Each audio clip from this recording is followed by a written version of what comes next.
तुर्की में बारूदी तबाही शुरू।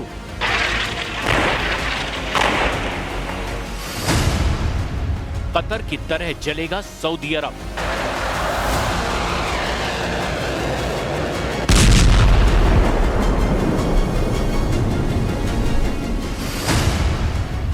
सबसे पहले दहलेगा इजराइल का दुश्मन देश नंबर 58।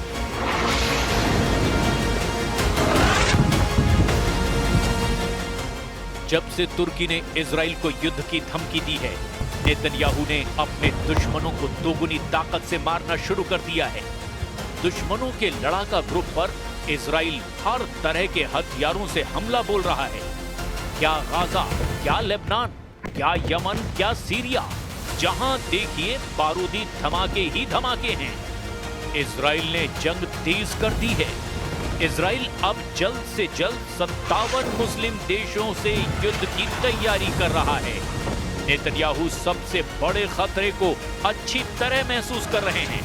इसी वजह से इजराइल ज्यादा विस्फोटक हो गया है, ज्यादा विध्वंसक हो गया है। इजराइल ने महमूद यूसुफ अबू अल खैर का सफाया किया।